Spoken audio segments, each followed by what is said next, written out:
अस्सलामुअलैकुम, कैसे हैं आप सब। उम्मीद है कि सब खैरियत से होंगे।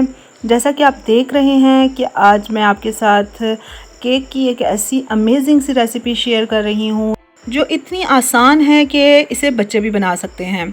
और इसकी कुछ क्वालिटीज़ हैं कि इसमें ना आपको इलेक्ट्रिक बीटर की ज़रूरत है, ना ही आपको किसी ओवन की ज़रूरत है, और ना ही इसमें हमने क्रीम यूज़ की है। और बहुत ही आसानी से ये बेक हो जाता है और बहुत ही फ्लफ़ी सा केक बनकर तैयार होता है। बच्चे तो उंगलियां चाटते रह जाते हैं। बच्चे क्या, बड़े भी इस केक को बहुत शौक़ से खाना पसंद करते हैं। जैसा कि आपने देखा कि मैंने इसमें 3 अंडे बीट कर लिए थे। ये मैंने हैंड बीटर, जिसे विस्कर भी कहा जाता है, वो इस्तेमाल कर रही हूँ। अगर आपके पास वो भी नहीं है तो फिर भी आपको परेशान होने की ज़रूरत बिल्कुल भी नहीं है। आप इसकी जगह पर फ़ोर्क का इस्तेमाल कर सकते हैं। और उसके बाद जो है ना, वो मैंने ये चीनी डाली थी। अब एक दूसरा हमें बर्तन चाहिए और इसमें हमने मैदा डाला है। आपको क्वांटिटी साथ साथ लिखी हुई नज़र आ रही होगी, जिससे आपको पता चल रहा होगा कि कितनी मिकदार में लेना है। साथ ही हमने बेकिंग पाउडर डाल दिया, साथ ही कोको पाउडर डाल दिया, और इसके साथ ही हम इसे अच्छे तरीके से, ये जो तमाम खुश्क चीज़ें हैं, इनको मिक्स कर लेंगे। और एक एहतियात ज़रूर कीजिएगा, मैंने तो इनको पहले ही छान लिया था, जो क्लिप में रिकॉर्ड नहीं कर सकी। आप इनको छान के इस्तेमाल कीजिएगा, इस तरह ये मिक्स होने में ज़्यादा टाइम नहीं लगाती। उसके बाद यहाँ पे मैं ऑयल शामिल कर रही हूँ। क्वांटिटी आप लिखी हुई जो साथ आपको नज़र आ रही है, उससे आपको आसानी हो जाएगी इनकी तमाम जो मेजरमेंट्स हैं वो लेने में। और अब ये जो एग था और शुगर थी, शुगर आप पाउडर फॉर्म में लेना चाहें तो पाउडर फॉर्म में ले सकते हैं। मैंने शुगर उसी तरह की जिस तरह साबित शुगर होती है वही ली है। और इस तरह से चीनी को और ये तमाम जो अमेज़ा, ये जो पाउडर फॉर्म में हमने चीज़ें इकट्ठी की थी, उनको थोड़ा थोड़ा करके मिक्स करते जाना है। थोड़ा थोड़ा करके मिक्स करने में ज़रा आसानी हो जाती है, एक ही दफ़ा मिक्स करेंगे तो वो मुश्किल हो जाएगी। और इस तरह से बस सारी चीज़ों को अच्छे तरीके से मिक्स कर लेना है। और फिर मैं आपको इसका नेक्स्ट प्रोसेस बताती हूँ कि आगे हमने क्या करना है। ये जैसा कि आपने देखा कि मैंने स्पीड पे लगाया हुआ था वीडियो को, ताकि ज़्यादा लंबी ना हो जाए इसलिए। लेकिन ये कि आप आराम से इस काम को करेंगे तो आसानी से हो जाएगा। अब यहाँ पर मैंने, जैसा कि मैंने आपको स्टार्ट में ही बताया था कि बग़ैर किसी ओवन के हम इसे तैयार करेंगे, तो अब ये हम अपना देसी ओवन तैयार कर रहे हैं। जैसा कि आपने देखा कि इसके साइज़ का कोई स्टैंड वगैरह मेरे पास नहीं था, तो मैंने स्पून से इसका स्टैंड तैयार किया है। और अब ये जो बाउल है जिसमें हमने केक तैयार करना है, अब उसको हम थोड़ा सा ग्रीस कर लें। पहले ऑयल से ग्रीस कर लिया और उसके बाद अब इसमें मैदा स्प्रिंकल कर देंगे। और शायद ऑयल वाली वीडियो स्किप हो गई, वो शूट नहीं हो सकी। तो बस अच्छे तरीके से बस इस मैदे को आपने पूरे बाउल में स्प्रिंकल कर देना है, जैसा आप वीडियो में देख रहे हैं। और ये जो तमाम अमेज़ा था जो हमने तैयार किया था, इसको अब हम इसमें शामिल कर देंगे। अगर आपके पास बटर पेपर हो तो आप इसके साइज़ का, बाउल के साइज़ का बटर पेपर भी इसमें डाल सकते हैं। आप देख सकते हैं कि मेरे पास, मैंने यहाँ पे कोई सांचा वगैरह नहीं इस्तेमाल किया जो कि केक के लिए इस्तेमाल किया जाता है। और ये एक सिंपल सा बाउल है जिसमें हम आम तौर पे अपने चीज़ें वगैरह रखते हैं फ्रिज में रखने के लिए, या फिर वैसे ही बर्फ़ वगैरह जमाने के लिए। तो ये वही बाउल है। अब इसको टैप टैप करके, अब जो हमने प्री हीट ओवन किया था, इसको तकरीबन 5 से 7 मिनट के लिए प्री हीट करने के लिए रख दिया था। और अब इसे मैं बहुत एहतियात से इसके अंदर शिफ्ट कर दूंगी, ये जो हमने अमेज़ा केक के लिए तैयार किया था। और इसको अच्छे तरीके से बंद कर देंगे और इसका टाइम बस आपने नोट कर लेना है। उसके बाद अब हम इसके लिए जो फ्रॉस्टिंग तैयार कर रहे हैं, उसके लिए आप देख सकते हैं कि यहाँ पर मैंने चीनी शामिल की है, आधा कप दूध ले लिया है।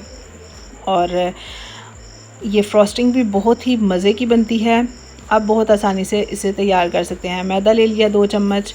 और ये फ्रॉस्टिंग सिर्फ़ और सिर्फ केक के लिए इस्तेमाल नहीं होती, या आप मुख्तलिफ़ चीज़ों के लिए इस्तेमाल कर सकते हैं। आप इसे ब्रेड पे लगा सकते हैं, चॉकलेट जैम के तौर पे, या फिर ये कि जो भी चीज़ आप ब्रेड पे लगाना चाहें चॉकलेटी, तो उसके तौर पे आप इसे लगा सकते हैं। अब यहाँ पे इसको हमने चूल्हे पे चढ़ा दिया। चूल्हे पे अब इसे थोड़ा सा हम इसे पकाएंगे।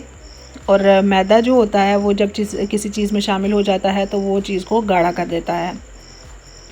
अब यहाँ पर आप देख सकते हैं। और इसे अब थोड़ा सा मज़ीद चॉकलेटी कलर देने के लिए मैंने इसे इसमें कोको पाउडर शामिल कर दिया है, तकरीबन 2 चम्मच कोको पाउडर है। और अब इसे भी हम अच्छे तरीके से मिक्स कर लेंगे। आप ये तमाम प्रोसेस अप्लाई करेंगे तो आप देखेंगे कि आपके बच्चे बहुत खुश हो जाएंगे।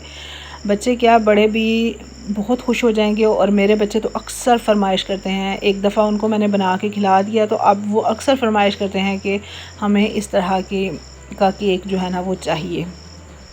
अब ये हमारा दूसरी साइड पे केक भी तैयार था। तकरीबन आप इसे लो फ्लेम पे पकाएंगे तो 30 से 40 मिनट में आपका केक बिल्कुल तैयार हो जाएगा। अगर ज़्यादा तेज़ आंच में पकाएंगे तो इस तरह केक तो तैयार हो जाएगा जल्दी, लेकिन ये कि उसका जो स्पॉन्ज है वो हार्ड बनेगा। और यहाँ पर ये जो चॉकलेट मैं तैयार कर रही थी वो भी हमने तैयार कर ली है। और अब इसे एक बर्तन में डाल के इसे थोड़ा सा, अब ये ऊपर प्लास्टिक शीट है ये लगा के, अब इसे थोड़ी देर के लिए हम इसे सेट होने के लिए फ्रिज में रख देंगे। आपके मेजरमेंट्स और क्वांटिटी वगैरह सारा कुछ आपको स्क्रीन पे लिखा हुआ नज़र आ रहा होगा। तो अब यहाँ पर एक और चीज़ हम तैयार कर रहे हैं, ये भी फ्रॉस्टिंग के लिए या फिर ये कि आप डिज़ाइनिंग के लिए कह सकते हैं। बटर ले लिया, इसको फोक की हेल्प से अच्छी तरह से फ्लफ़ी कर लें और उसके बाद इसे फ्रीज़र में रखते हैं। और अब ये जो चॉकलेट हमने बनाई थी आप ये देख सकते हैं कितने अच्छे तरीके से ये सेट हो गई है। और अब ये जो इसके ऊपर प्लास्टिक शीट लगाई थी उसको आप रिमूव कर लें। और उसके बाद अब ये जो चॉकलेट हमने तैयार की थी इसको हम थोड़ा थोड़ा करके इसी बटर में शामिल करेंगे। और इससे क्या होगा कि ये जो हमारी फ्रॉस्टिंग या फिर ये कि जो डिज़ाइनिंग के लिए हम जो चॉकलेट तैयार कर रहे हैं वो बहुत ही अच्छी लुक में आ जाएगी। मैं आपको करके भी दिखा रही हूँ कि इस तरह से।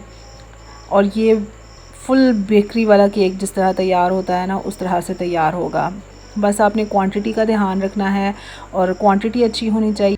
अगर आपके पास इलेक्ट्रिक बीटर वगैरह मौजूद है तो आप उसे भी ज़रूर ट्राई करें, ज़रूर इस्तेमाल करें और इस तरह से तमाम चीज़ों को मिक्स कर लें। अच्छे तरीके से फ्लफ़ी होनी चाहिए तमाम चीज़ें, और फिर ही आपकी जो फ्रॉस्टिंग है वो ज़्यादा अच्छे तरीके से काम करेगी। अब ये जो केक है जो हमने बनाया था, अब आप इसका स्पंज देख सकते हैं कि कितना सॉफ्ट है। और अब अगर आप इसे सेंटर से कट करना चाहें तो वो भी कर सकते हैं, वरना अगर ना करना चाहें तो वो भी आपकी मर्ज़ी है। सेंटर से कट करने के बाद इसकी दो लेयर्स जो हमारे पास आ जाएंगी। तो अब सेंटर वाली लेयर में भी अगर आप क्रीम लगाना चाहते हैं तो आप लगा सकते हैं। एक बहुत ही अच्छा टेक्सचर आ जाता है और सही बेकरी वाला, परफेक्ट बेकरी वाला जो केक होता है ना उस तरह की लुक आती है। और उसके बाद अब ऊपर वाली बारी आ गई। ऊपर भी हम इसकी गार्निशिंग करेंगे, मतलब इसको डेकोरेट करेंगे। और ये जो हमने दूसरी साइड पे ये चॉकलेट सिरप तैयार किया था अब उसे भी हम इसके ऊपर डाल देंगे और अच्छे तरीके से आपने इसे हर जगह पे फैला देना है। इसको डेकोरेट करने के लिए आपके पास इस तरह के पाइपिंग बैग्स वगैरह हैं तो आप इनको ट्राई कर सकते हैं। और अब आप इसकी फ़ाइनल लुक देख सकते हैं, कितनी अमेजिंग सी लुक लग रही है। इस तरह से आप भी इस केक को रेडी करें और अपने बच्चों को खुश करें, अपने घर वालों को खुश करें। और मुझे दुआओं में याद रखिएगा, अपना ख्याल रखिएगा। थैंक यू, अल्लाह हाफ़िज़।